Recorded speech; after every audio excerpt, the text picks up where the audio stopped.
Everyone, welcome, welcome, welcome back to my armchair travel adventures as I explore beautiful Costa Rica.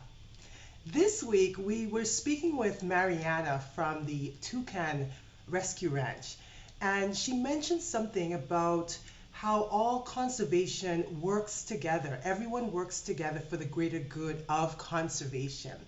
And I believe in abundance. There's enough resources to help everybody. And in the spirit of abundance, I am double blessed to speak today with another wildlife sanctuary. And today it is my great pleasure to speak with Tiffany Schroeder from the Alturas Wildlife Sanctuary. Tiffany, hello, welcome. Tiffany, I love the Alturas mission statement on your website, and it says rescue, rehabilitate, and release the precious animals of Costa Rica. Can you tell me a little bit more about the mission statement and your work at Alturas? So we really just aim to rescue, rehabilitate, and release every animal that comes into our care. We really want every animal to be back into the wild. We don't want to put them in our sanctuary, but we do provide permanent housing for some animals that we can't rehabilitate or where maybe they were kept as pets. But really the goal is to get everything back into the wild um, as quickly as possible so they're not too attached to humans or not too stressed out. So we really just aim to get everything back into the wild where it came from if possible, so they can just continue living out their lives and we have a healthy ecosystem. Nice. You mentioned that. I was going to ask you that if you actually do have any permanent residence at the Alturas. Do you have any permanent residence right now currently? Do have our sanctuary side has permanent residents. We have capuchin monkeys, spider monkeys. We have a lot of parrots that were kept as pets. We have some peccaries. What else do we have? We have some sloths. They actually have some health issues that we can't release them, so they were abandoned when they were babies. We have an anteater that was also abandoned as a baby, has some health issues, a little blind, a little deaf, so couldn't release him back. But most of the animals that are in the sanctuary were actually a victim of the wildlife pet trade because it's actually illegal to have any wild animals a pet here in Costa Rica. So they'll get confiscated and brought to a sanctuary. We'll do what we can to see if we can put them back into the wild or again work with other sanctuaries to kind of find groups if we need to put them in a group to get them back into the wild if and whenever possible. Wonderful. And this must have been some sort of marketing because I've always associated the sloth as the national animal of Costa Rica, and it's not. Right? It's the what? Wild-tailed deer. Is that correct? Yeah. Yep. First of all, do you have any wild-tailed deer? Do you ever see them come across the sanctuary? One. I've actually never seen one near here. I've seen one in one of the national parks. Yeah. We haven't, we don't have any here right now or permanently, which is good. That means they're going back into the wild. And we've received some that were hit by cars, and we do what we can to again get them back into the wild. But they're actually not as common as I don't know. You would think it would be being the animal here. Okay. I know. I was thinking about that too. Why would they not choose slots? Anyways, it's it's all good. It's all for the greater good. And I was also, you mentioned something earlier, and even when we spoke about you're not able to touch the animals, you because of the laws of Costa Rica, you try as very little to have human contact more than necessary. So I wanted to talk a little bit about that laws that you have in Costa Rica and how the government has mandated how wildlife sanctuaries should operate. Can you talk a little bit more about that? Yeah. So in 2012 was actually 2012 was when they made it illegal to have the wildlife as a pet. So it's really a big step, really big step in regards to making sure animals are, wild. And it's a lot of work to make sure that this is adhered to and abided by for sure, because there's a government agency called SINAC, and then under that it's I. So this is the Ministry of like Environment and just making sure everything is taken care of. They're in charge of the national parks. They're in charge of the sanctuaries and rescue centers to make sure that we're following the laws and we're not just keeping animals for us so that we can put them in a sanctuary for entertainment. That's not why they're here. That's not why we're here. Something I always kind of impress on people when they visit is that these animals that are in the sanctuary are usually here because of humans, not for humans. Um, so for me, it's just like they're not here for our entertainment. They're here because we kept them as a pet, or we put electricity lines up and they got electrocuted, or something like that. So that's something that I say, just that kind of ties in with the rules here. Also, with abiding by these rules, they're the ones that are doing these confiscations and getting the animals out of honestly horrendous situations. It's quite heartbreaking many times when we receive an animal, we see the small cage it was in and what it was being fed or not being fed. Um, so it kind of really tears at your heartstrings sometimes, but knowing that we're here and we are trying to do everything we can to help them, makes it better. But I come and do checkups here, making sure our facilities are good, they're up to date, we have all the permits we need. It's everybody's trying to do what we can for the animals, of course, but we have to make sure we're following the right protocols um, for these animals. So it's been a movement. I was actually talking with our veterinarian a while ago about, have you seen an attitude shift, I guess, in people wanting animals as pets, or I don't just doing shows or things like that. And she said, yeah, like people are actually realizing and seeing this change and this new respect for animals, for wildlife. We go to schools in normal times. We go to schools and do educational programs. So all this, again, with Minai's kind of input on there. So all this is just this big collaborative, big educational movement that we're trying to be a part of to make sure the animals are well taken care of. So we don't have to have such severe, harsh laws necessarily, that we're all just wanting the animals to be in the wild. You know what? What you just said there really impressed me that, you know, you have to, everyone is a growing education. You started somewhere. You started by the government mandating that, we should be keeping wildlife as pets. And from there, with education and starting young, going into the schools and talking about it. And then you'll have future conservationists and the work continues. So that is just brilliant. Thank you for sharing that. Goosebumps. It's just fun. Like it's fun to be part of it because we know we're saving animals and we're putting animals back into the wild, but there's such a bigger concept to it all. It's a bigger picture, because we're not going to save the world. We're not going to save Costa Rica's wildlife. We're saving individuals, sure, but it has to be kind of the starting point for something bigger to spider web out. And yeah, just being able to educate, that's huge for all ages, not just young kids or old people visiting on tours. It's all ages. So It's so true. We talked about, last week, or this week, sorry, earlier, a 9-year-old girl who started a little blog because she wants to be a future sloth conservationist. And we get excited about stories like that. And then, for me, I'm learning new things every time I talk to you or read up about Costa Rica and the laws. And I learn a little bit something new as well. And I feel like I grow and I know a little bit more. And I was able to buy a gift from, I hope you have one too. I think you do have an Amazon registry for animals that I can feel good about helping out and doing my little part to help. As that, as you said, one. And then if everybody helps one, you know how many, animals we can save by everyone just doing something small, right? when that one animal is one animal, but then all in their like trophic line of you save this species, you save the species that's above it and above it and above it. So it's where you think you're helping one animal, it makes such a big difference in the whole big picture of the ecosystem, the forest and the jungle or the desert or wherever it is. Like it's incredible how everything works together.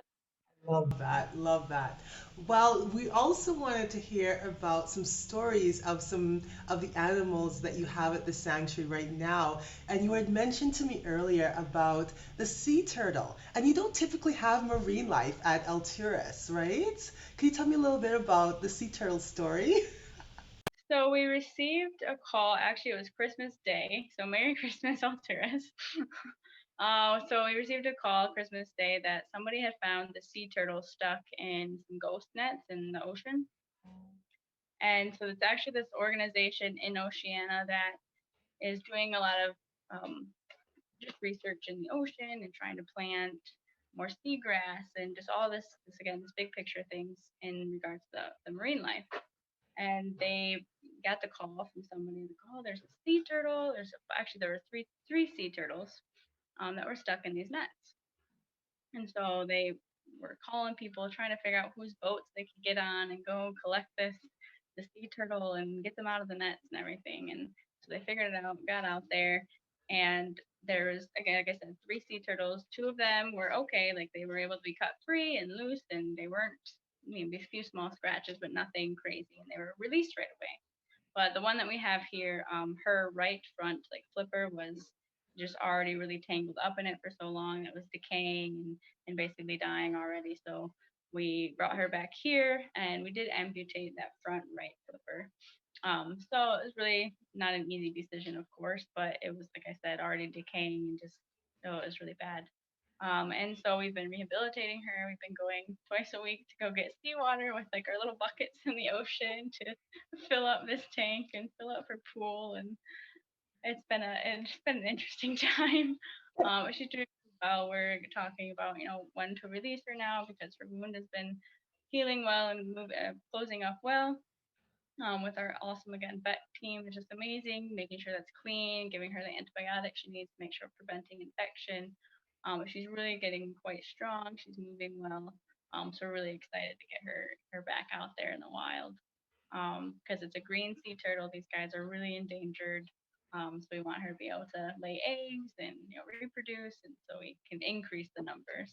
But it's been it's been interesting because like we don't have marine facilities here, so we counted on some amazing supporters. We bought this little like kiddie pool. It's like 2 feet, 2.5 feet tall, and probably 9 feet long, 6 feet wide or so. Like you know, we're just gonna use it when she's gone.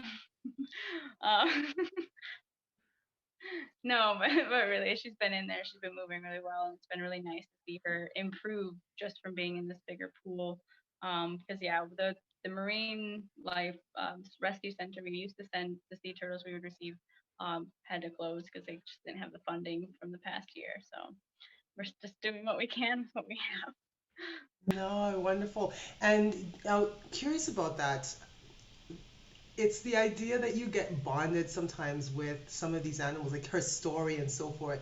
Do you ever find it hard to say goodbye, when you have to release them back to the wild? I'm sorry, I don't kind of cut out No, I there. was saying, you're pulling on my heartstrings, but I was wondering, do you ever find it a challenge to say goodbye when you have to release some of these wildlife back to their natural habitats? Yes, so behind me I have there's a baby anteater. So the anteaters are for like 8 months, almost a year sometimes. And they come in just a little ball of fur, and you're feeding them every 2, 3, 4 hours, day and night. And you just, they're so cute, and you get attached, and you move them into the bigger enclosure. Then they get to move around more, and you're teaching them how to eat termites. And they're like our kids, but especially when we have the babies, they're like your kids. You're feeding them all day, all night. But then you'd be like, they're growing and they're moving, they're walking and they're climbing. Ah, it's a big deal. And then they move into a bigger enclosure before they're getting released, and it's it's a big step. But you're so they're doing well and they're climbing well. But then you get to the day where you're going to release them. It's like my baby, it's all grown. But it's also really rewarding, and you have to keep in mind like this is all of our hard work paying off. They're going back into the wild where they should be, and it's just you keep that in mind. And it just again it's amazing. It's you see them climbing up the tree and just go find a termite, or and we would just sloth climbing away, or squirrel running off, and like every animal is the same. It's always like, oh, we did it, we were successful. And between possums and sloths and anteaters, it's always exciting to get them back into the wild. Um, yeah, even though it's sad to say goodbye. I know, I could feel it too. I could feel it. I was like, oh, right though. You see a little tear. I was like, oh. Had released the ocelot after we'd raised it, and this was the first like ocelot. This was a large cat that we had raised and released, and when we did it, because this was a year and a half of work of building a new enclosure for them, and all of this protocol creation, and I think everybody was like crying afterwards. We're so happy, but bye. I know. Come visit. I know. Well, tell me about our baby. We have other guests today, not just Tiffany. We have baby. Is this what baby anteater? The baby anteater's kind of sleeping, I think. And get in there. You can kind of see a little bit of furrow back there. Okay. So yeah, this little guy came to us, was just found alone. It's quite common that babies are found alone. Either they fall from a tree, or maybe they've been rejected by the mother. Sometimes it's normal for them to be on the ground and they get brought to us. So that's why, again, education is super important for us, because we're like, it's okay. It's okay.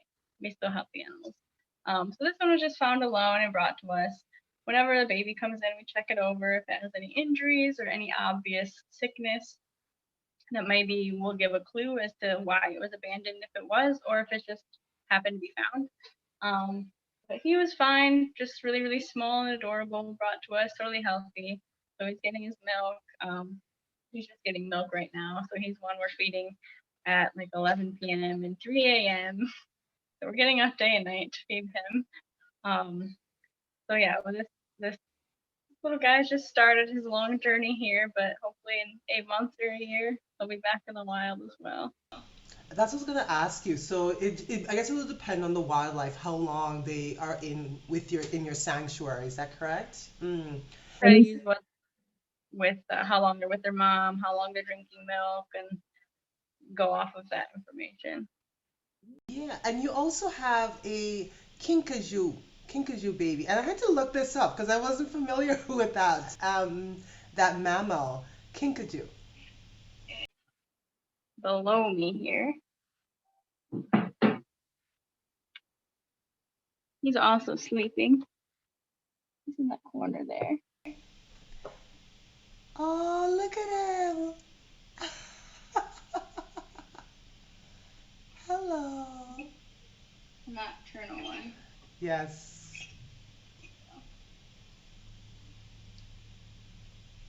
Oh, look how sweet. So he's nocturnal, so he's just taking his nap. Nice. Just take sleep. He's been with us for it's March, about 2 months, 2.5 months. And so he came to us again, really small baby. He's probably tripled or quadrupled in size since he's gotten here. So again, he was in an incubator. When they're super small, they're in an incubator because they can't thermoregulate, so we have to keep them warm. And so he's been upgraded. This is his next step, his little enclosures, little carrier, and then he'll get put into one of our rehab enclosures, which is much bigger with all the natural branches and things like that, so that they learn how to climb and move around, and give him his like natural food items. So And what would his natural food item eat? What would he eat? yeah, getting like fruits, and they love bananas, they love mango. But they'll get eggs and different protein things. We have like powder just to supplement their proteins as well. So just like humans, they get their protein powder. Not beefing them up, they just need the nutrients. But he's still getting milk as well. But so we start slowly introducing like their natural foods. They like figs. So right now we have a few fig trees that are dropping. So that's kind of nice. We have papayas growing. We have mangoes about to fall, so that's exciting when we have the natural foods just falling at our footsteps. You know what? That's interesting. So you actually feed them seasonal, like whatever seasonal fruit, and that's what you would give them because that's what they'll have in the wild or in their natural habitat, and they would eat those fruits that are in season. Oh, that makes sense. Okay. Yeah, because that can be hard, and that's why when we do get animals that maybe were kept as pets, it's really difficult to release them because they've never seen a mango before, and that's a vital food source here. Or they've never seen a banana because they've just been getting fed just really bad foods. If it's rice and beans or coffee, it's never never natural foods that they would be eating in the wild. So it just is one of those hurdles that we come across whenever we're getting an animal that was a pet specifically. Um, Okay. See, you see how we learn something new every day? I love this. I love this. Now, I was just wanting to talk about because I know with you, you are 100% funded through donations and so forth. Is that correct? Or do you get government funding as well? Do you get fund? Where would you get your fund? Alturas. Would you get funding through, doing tours and government funding or donations? Is that how it so works at we Alturas? We do tours 6 days a week. We usually rely on that 100% to get just basic funding for the food and care for the animals, medication, funding the vet staff, having our staff here. And then we have donations from tons of very generous people that have been amazing, especially this past year. Just huge shout out to all of them because they're awesome. And then our volunteer program. So we have volunteers that come and again just help us with our daily tasks, our cleaning, our feeding, enrichment, and a little percentage of their fee because they cover their food and housing and everything, but a little bit of their money goes to a donation as well, just for the general care and upkeep for the animals. But I do fundraising as well. I do grant writing, things like that. It's been a lot of pressure this year, but yeah, we've been very fortunate to be here still and doing all the work. But yeah, we rely on those tours. Our tours have been picking up, so that's exciting. Um, but yeah, tours are really kind of how we get by. Just keeping the animals in their best care, best diet, best medicine, everything they need. Do you do in-person tours or have you moved to virtual tours, like online tours? Do you have those or is it all in person? We've been doing a lot of virtual tours now. I've been working with, again, schools because obviously we can't go to the schools anymore. But we've been doing some with schools locally, schools internationally, which actually has kind of opened up this whole new opportunity for us and other places as well. It's again the education. We're able to get our word, the word out about rehabilitating, conservation, and caring for our environment. So we've been doing that. We've had tour companies that have actually arranged like virtual tours for clients, and it's all like donation based. We're not charging for them, but people are like, oh, this is incredible! I can't wait to come and actually visit you. And it's just really exciting to be able to talk, about the animals again. Whether it be virtual or in person, we love talking about Yeah, ourselves. right? But is there any way, I know, right? We don't mind talking about it, especially if it's for the greater good of conservation and the animals, right? So now, what about, is there any way that we can help more? So, you have your virtual tours, you have donations. Is there any way that we can help the Alturas Wildlife Sanctuary more? Do you have any I know that maybe you have an online registry. Could you talk a little bit more about how we can get more involved? Get more what?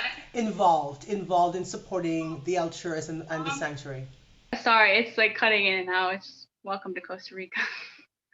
um, no, so we do try, like, again, me. I try to put a lot of information on our social medias, our Instagram, Facebook. We have a monthly newsletter we put out to try to just, again, update everybody, whether you're able to come and visit us or you're donating or anything like that to see what is happening. So we, what has come in, what we've released, maybe just some updates on things in the sanctuary.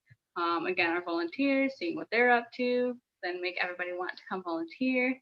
Um, Things like that, just so that we're again updating it. I like to be open. For me, it's important that we're saying like, look, this is what we're doing. Your support is going here, it's going there. So just to kind of see what we're doing. But we have donations. We usually try to put a certain fundraiser on our website. So we actually just bought a new refrigerator for our animal kitchen, which seems really lame, but it's very exciting for us here. Um, so we try to have something kind of specific that you can like, this is what my money is going towards, or just to like a general donation to again the food, medication, just overall upkeep, our electricity, um, water, things like that. And then we also have an Amazon wish list. So we have items on there that we can't necessarily get here in Costa Rica, like certain kinds of syringes or these like little nipples that you put on the syringes for the babies. So that's a lot. We need that a lot because babies drink a lot. Um, what else? We have so Amazon Smile. I don't know if you've heard of that, but you get like you put your company or your donation or nonprofit or whoever into your Amazon Smile account, and they just send us money every few months, which is kind of fun because nobody has to pay for it. It's just Amazon giving us money. um, it's cool. um, and then volunteering again, like visiting on tours or volunteering. Volunteering is really great. It's actually how I started here, just to get kind of my hands into the field and learning. But it really just opened my eyes to this. Wow, we have such an impact on the world. How can we do this? How can we behave in a positive way for the earth? Not just me or my friend, but like all of the animals and things like that. So for us, I really like the volunteer program because it gives people with maybe not animal backgrounds the opportunity to see these animals up close and see what it takes to take care of them, and just once in a lifetime experience. Seeing the sloth right there and watching them eat broccoli, things like that. But it's just for me, it really kind of helps to hone in that whole like education a bit as well, because you're getting this experience firsthand and not just watching the video or a show or something. Like you're physically here, like, wow, I'm doing this work for this animal. It's selfless and just rewarding overall, especially when we get to see the releases. I know, right? Well, I was just thinking, I feel like I would feel kinder. There was a documentary in, I think, Australia where a scuba diver followed, I believe it was a squid for about a year every day and bonded. And one of the things he mentioned was you just become kinder.